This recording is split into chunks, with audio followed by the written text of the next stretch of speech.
Welcome to the Weeksville Heritage Center. Even before slavery ended, there was a vibrant black town right in the middle of Brooklyn that almost disappeared from the history books. We're here to check out the culture and institutions unique to Weeksville and see what happened to this free black town.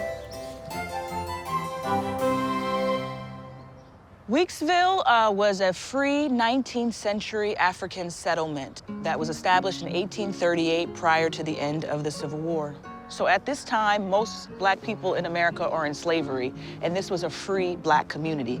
It had its own school, its own church, a house for the orphans and single moms. So it had all of these institutions, and they were all black run and black led.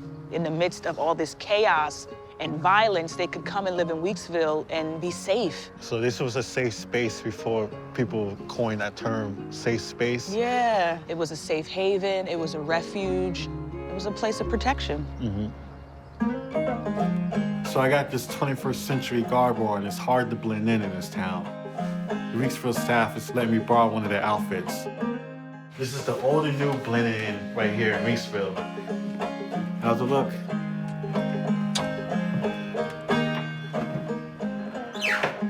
Okay, so let's go inside. Let's go back to the 1860s. Yeah, I can't wait. Let's go. Wipe your feet. Yep.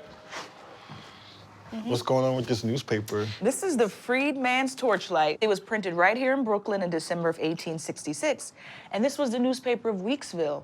And this newspaper was really important because it served as a teaching tool, right, to teach newly freed Africans how to read and write. And then it also told you how to conduct your life as a freed person. My favorite is the maxims to guide a young man. These are the rules you need to know.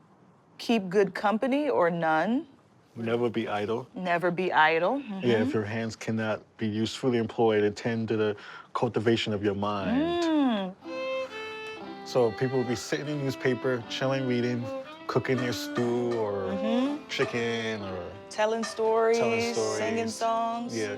And where can I put my PlayStation and my Xbox? Exactly. None of that. You had to read back then. So where are we going next? Let's go to the 1900s. Oh. So this house would be a typical middle-class house. Here on the mantle are actual photos from our archives, and all of these folks lived here in Weeksville. And here's our baseball team. What? I can't believe they have their own team. That must have been dope. This is when you see Weeksville begin to change, right? So it goes from being isolated, rural, to being more metropolitan. And in the 1900s, you see Weeksville School become integrated, right? So Color School #2 is one of the first schools in the US to have black teachers teaching white students. And that happened in the late 1860s here in Weeksville. So you see that integrated school right here in Weeksville back in the day. Yep. In a calm way, not have tomatoes thrown at you. And Exactly. It National wasn't, Guard. there was no violence to do it. We were civilized and we just talked about it. Yeah, and yeah. we made it work. yeah. Yep. So let's go to the 1930s.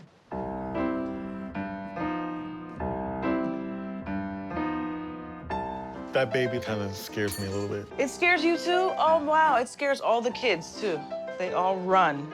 So these are dolls from the 1930s. And which is really cool about these dolls are that during that time, you couldn't even find black dolls. What? So you had to paint your dolls. And so these dolls are actually painted, and if you look close, you can see them. Oh, I can see it.